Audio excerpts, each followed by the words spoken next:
whoever as janitors. You know what a janitor is? He's the guy who keeps the building or the school clean, makes sure that the floors are swabbed and the lights work and the door hinges are oiled and it's painted when it's needed. He does all the work just to keep the place in order for the owner of the building. And if you consider modern governments, every one of them fails at the basic job of government. What's the business of a government? It's to protect its people and ensure the country runs well. And we only just got our electricity back. They fail at the basic things, and instead they start trying to play God.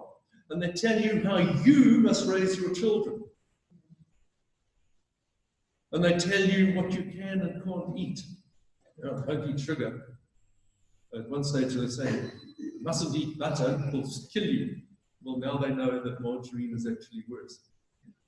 So there's all these ideas that they fail in their basic job description and try and do something else.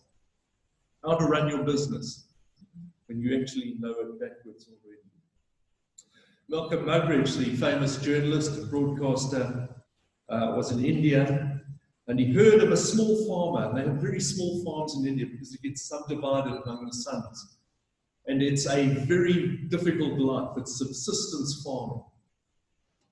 And generally they fall into debt. And this small farmer was asked if he hated the government more or the money lender. He had to borrow money to keep his farm going.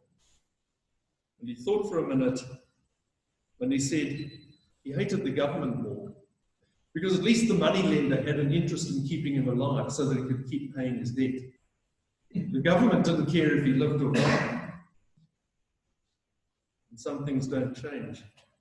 Under an evil ruler, nobody flourishes but the evil. Under corrupt rulers, who flourishes? The corrupt. And when the evil flourish, it's the ordinary people, especially the people at the bottom, the ones who aren't rich, the ones who don't have influence or good jobs. They're the ones who suffer. Then there's the idea in verse 8 to 10 of dominion and conquering. And many kingdoms and empires flourish and they conquer and they take over lands, but they don't last. I remember the Soviet Union. When we were kids, they used to tell us how to survive a nuclear attack because they thought the Russians were going to nuke us. I don't know why they bothered. But the Soviet Union was the big power. And they even had people learning Afrikaans in the universities in Russia so that when they took over here, they could run the country. Believe it or not, you can still learn Afrikaans in the University of Kazakhstan. And then there was the Roman Empire. Well, we don't remember that. But I do remember the end parts of the British Empire. I distinctly remember, I must have been about 3 at the time, lying, I think it was on my parents' bed in the morning, and hearing the radio announcer say, well, today, Bechuanaland, the protector of Bechuanaland, becomes Botswana, independent. And then in my lifetime, the British Empire fell apart. It collapsed, in a sense. Yeah. And earlier than that, Nazi Germany overran Europe. Nobody could stop them. They just trampled everyone in their way, ran over them with tanks. And then they got right into Russia, to the gates of Moscow itself. And they took over huge parts of North Africa and nearly made it right across Egypt. And it's gone. And I expect to live to see the end of the Red Chinese Empire in the same way. But then, right in the middle of this extravagant psalm, with all its praise, there are 3 verses that are different. They're not superlative. They're not extolling the power of the king. They're not saying how great he is and how everything flourishes. Look at verse 12 to 14. He delivers the needy when he calls, the poor and him who has no helper. He has pity on the weak and the needy, and saves the lives of the needy. From oppression and violence he redeems their life, and precious is their blood in his sight. What do these three verses tell us? They confirm our suspicion. This is not about an ordinary king, not even Solomon. It's not about a ruler or a president. There's no ruler ever about whom this can be said, that he rescues the needy, and their blood is precious in his sight. Nobody can say that. But Jesus did this sort of thing. And this is why I read the Beatitudes earlier. Not a sparrow falls to the ground without being noticed by my Father, he said. Not even a little bird. We used to have a problem with the birds getting in here, and then they couldn't find the way out. In fact, up on top of the cry room, we found one that had got in and died here. And the words of Jesus are, God knew about that. If God cares for the lilies of the field, he said to his disciples, how much more will he care for you? The flowers that bloom up here, and they're gone. Joseph comes and cuts them with the lawnmower. They're finished. He says, he gives them these beautiful flowers. He clothes the grass. How much more is he going to care about you? He rebuked the storm that frightened his friends. You can almost imagine there's the storm really raging, and he says, stop, and he goes, okay. He pulls back. He raised up from death the only son of a widow. She would be completely destitute. He drove demons out of the daughter of the Syrophoenician woman. He raised from death the daughter of Jairus. He held out his hand to stop Peter going underwater. He created bread and fish enough to feed thousands of people because they would otherwise have gone hungry and perhaps fainted on the way home. And as we heard last week, he saved a family from utter shame, lasting shame, by turning water into wine because he cared about them. He wasn't showing off. He wasn't saying, look what I can do. It was, these people need help. Otherwise they'll be shamed. In fact, the psalm isn't about Solomon, though it would be nice if our rulers were like this. It's really about Jesus Christ.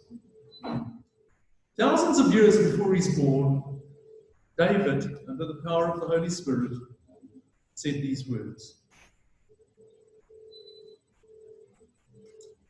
Was Jesus a king? No. Did he judge legal matters? No. Did people fear him? Well, they didn't. They forever wanted to stone him. The only time they feared him is in the Garden of Gethsemane, when the Gospel writer says they came and said, who is Jesus? And he said, I am, and they fell back. Was there abounding peace? Well, there was in a way, but it wasn't because of him. It was because the Romans killed anyone who stepped out of line. Did he have a vast domain? No. He didn't even own a place to lay his head. Did the desert tribes bow down and the kings bring tribute from all over? Well, 3 kings, Magi, brought tribute when he was born, but for the rest, no. He didn't do any of these things, but he will. And all these superlative, extravagant things in the Psalms about wheat waving on the tops of mountains, and people flourishing like grass, they're going to come true one day. Stick around, as they say. You ain't seen nothing yet. But these 3 verses are true now. First of all, Christ is the one who cares when nobody else does. When you're abandoned. When you're stuck in an old age home and people have forgotten about you, and there are people like them, not even their families come to visit them. Well, Christ cares. He cares about Daphne, recovering from a broken hip. He cares about Charmaine Cohen, locked up there. I don't think we've seen her since February because she was having operations. He cares about Lynette. When you're abandoned by family, government, and you're abused and nobody cares, Christ cares. When people are afflicted either by evildoers or by a system or even by a way of thought, like Marxism, then Christ, they can seldom get help, but they can call out to Christ, and every time they will get an answer. I brought some books here, I don't know if there's any left, but it was just a series of short stories, short accounts, 2-3 pages of people who had been in desperate situations. A lot of them were drug addicts, or they'd been abused as children and gone off the rails. The one was a lady who'd fallen pregnant, and child was taken away, and she had to live with her parents or her grandparents. Her parents didn't want anything to do with her. People in terrible situations. And they called out to Christ, and he answered them. I'm certain that some people in this church have been in that situation.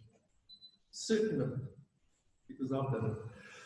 And I know of others, some of them close to death, who called out to Jesus for help. There's even been people who've come to such a point of despair that they say, I don't even know if you exist, God, but if you do, won't you help me? Lo and behold, he helped them. He heard that prayer. Look at the words. Needy. They're really in need. They can't even help themselves. They're poor. They're weak.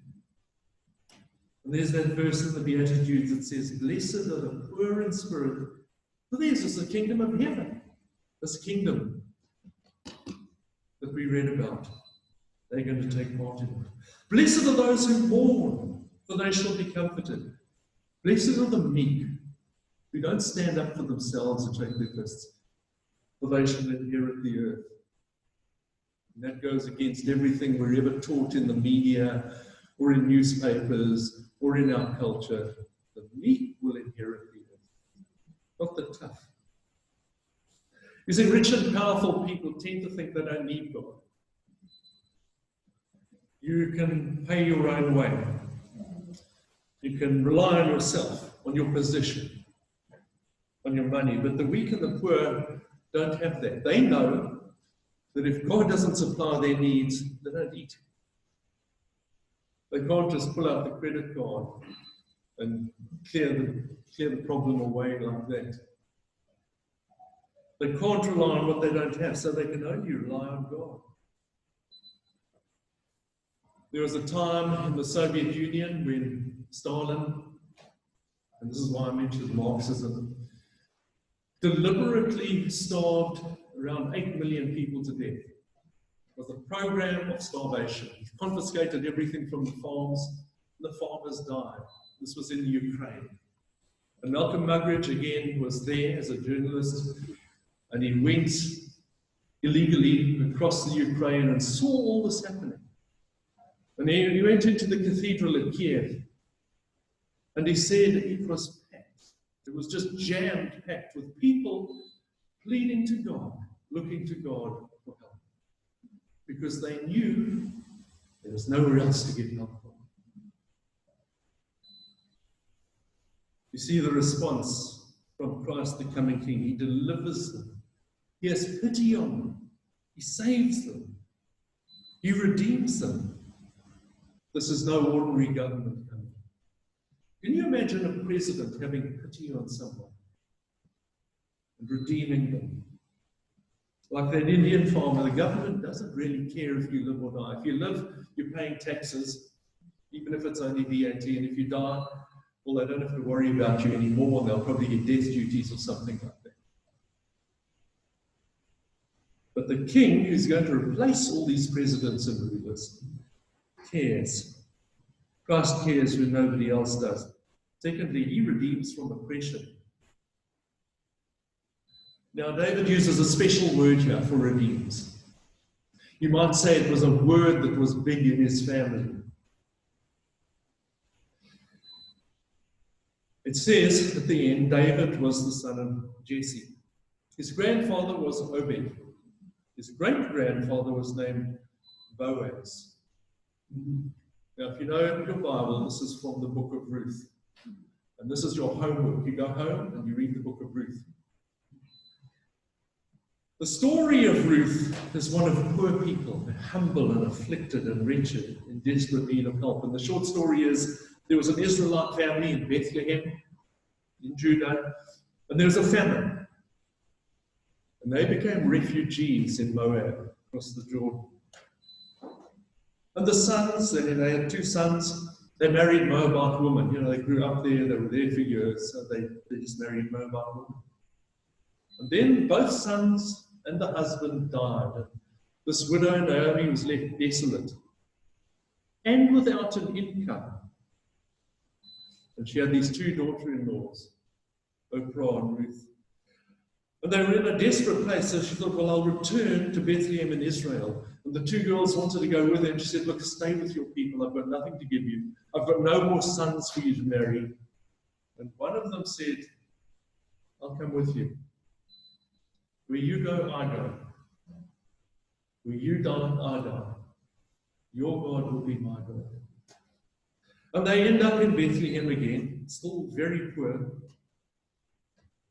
And they're open to any kind of oppression. And if you read the book, at one stage, Boaz says to Ruth, because she ends up in his field, she says, don't go to any other fields. It might be dangerous. Because this was the time of judges. A time much like ours. And she was forced to forage in the fields at reaping time to keep them alive. And providentially, she ends up in the fields of Boaz, who is the kinsman redeemer, the same word, of Naomi's family. Now, the kinsman redeemer was a family member who had a responsibility to look after the rest of the family. In this case, he had a responsibility to marry the widow of the dead man, to carry on his name, and to provide for her. In effect, he took over that family. If she'd had children, he had to take over the children. And he had to provide for the widow. And it ends like this in Ruth chapter 4. So Boaz took Ruth, and she became his wife, and he went into her, and the Lord gave her conception, and she bore a son. Then the woman said to Naomi, blessed be the Lord, who has not left you this day without a redeemer. And may his name be renowned in Israel. He shall be to you a restorer of life and a nourisher of your old age. For your daughter-in-law who loves you, who is more to you than 7 sons, has given birth to him. Then Naomi took the child and laid him on her lap and became his nurse. And the woman of the neighborhood gave him a name, saying, a son has been born to Naomi. They named him Obed. He was the father of Jesse, the father of David. There's the line that we see in verse 14. From oppression and violence, he is the kinsman redeemer of the poor and the needy. Now, you might not have a literal kinsman redeemer in your family, an uncle who comes to your aid, something like that. But there is a kinsman redeemer for those who are poor and needy, and turn to Christ, and they're adopted into his family. And he acts as their kinsman redeemer. And that is why it continues. Precious is their blood in his sight. Precious is their blood in his sight. When Christ's people die, he counts their blood as precious. When an oppressor acts against the people of Christ, he counts their blood as precious. And that's why that oppressor is laying up trouble for himself and storing it up for a day to come. And that's why I believe the Chinese empire is going to come crashing down. Because if ever there was an oppressor of the people of Christ, that is one. Let anyone who takes a stand against the family of Christ take notice. Thirdly, Christ is the one who is loved. You love Jesus. If you read the book of Ruth, do you think that she did not love Boaz, who just miraculously almost appeared to rescue her and Naomi? You can bet she loved him. When you read the book of Acts, when the apostles who found Christ's redeeming forgiveness, do you think they didn't love him? And they did. And it went down through history, the things they went through, because they loved him. The martyr Polycarp was ordered to deny Christ and face death. This was in Turkey, which is now oppressing Christians. And he said this, 86 years I have served him and he has done me no wrong. How can I blaspheme my King and my Saviour? And countless men and women have faced imprisonment and torture and death, especially under the terror of communism and Nazism.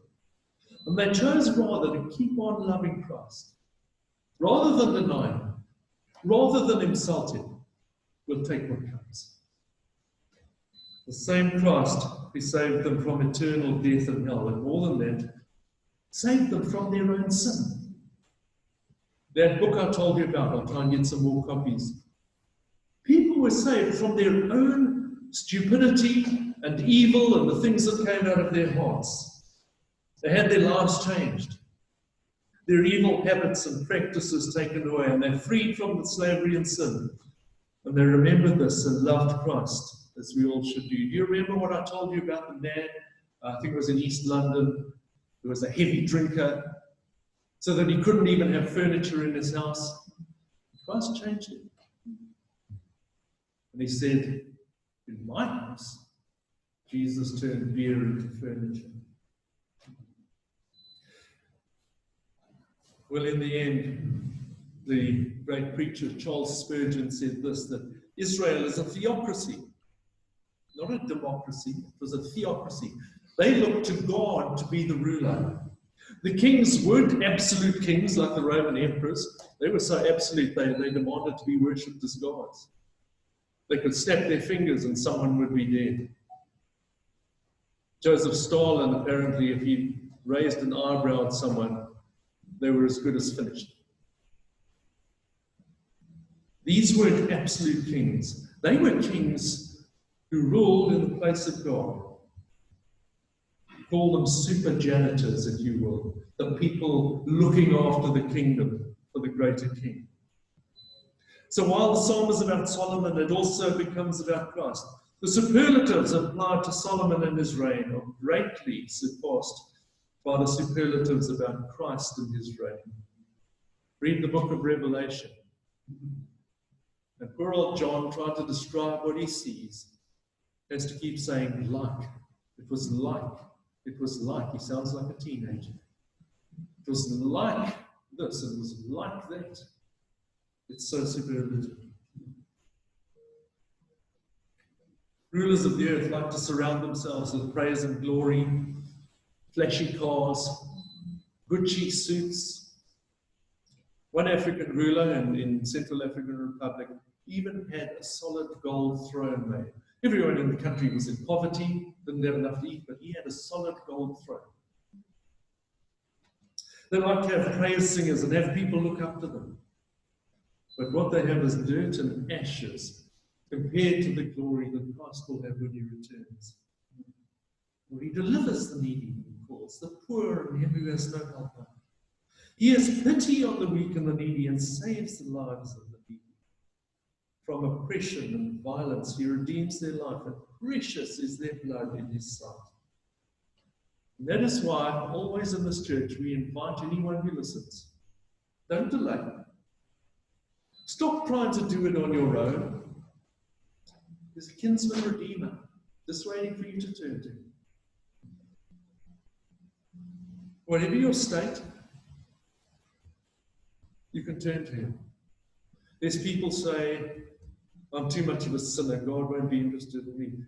He's in the business of sinners and saving them. There isn't anyone bad enough for God to turn away. After the Second World War, the Nazis were judged. They went to Nuremberg and they were tried in the prison at Spandau. And an American army chaplain, Henry Herricker, was asked to not go home to his family. He'd been in Europe for, I think, a year and a half with his unit.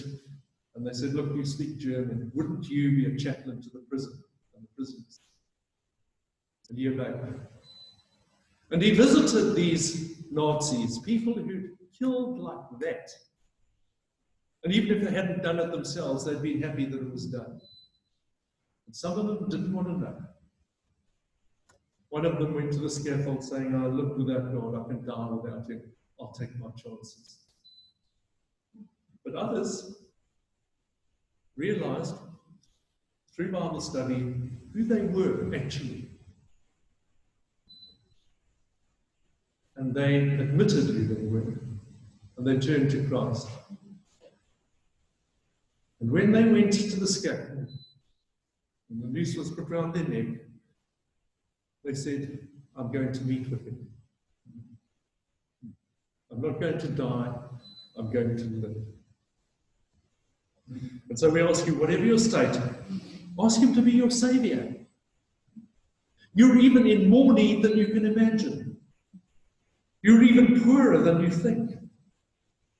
Ask him to be your Redeemer and your helper in need. This is the word of God. As we close, we're going to go to a second hymn about the blood of Christ.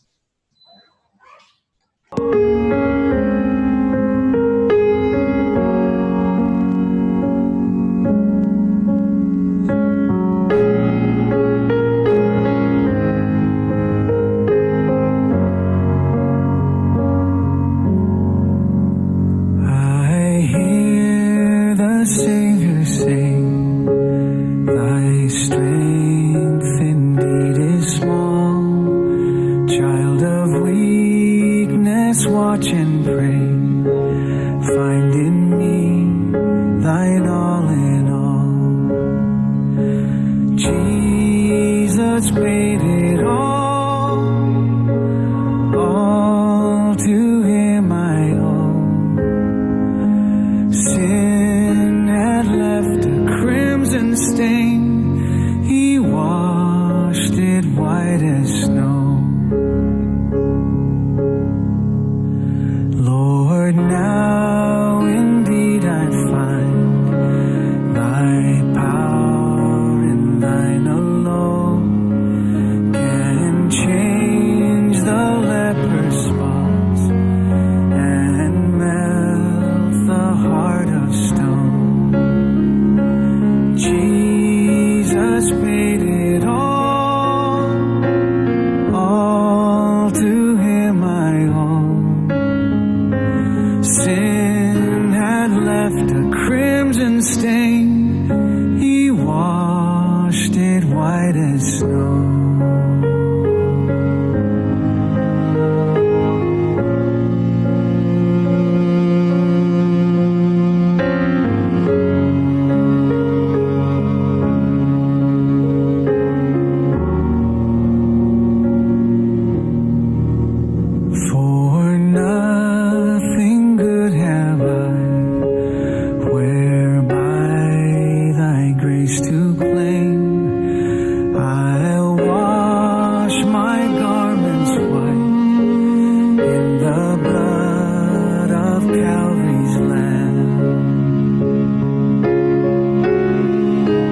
Jesus paid it all to him I owe. Sin had left a crimson stain, he washed it white as snow.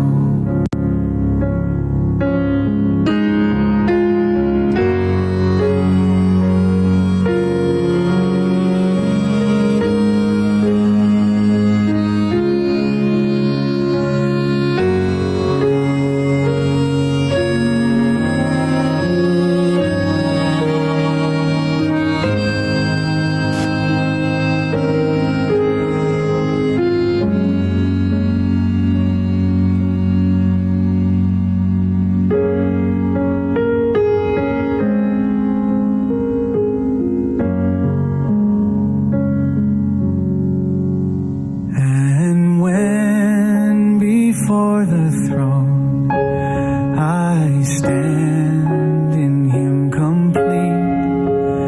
Jesus died my soul to save, my lips shall still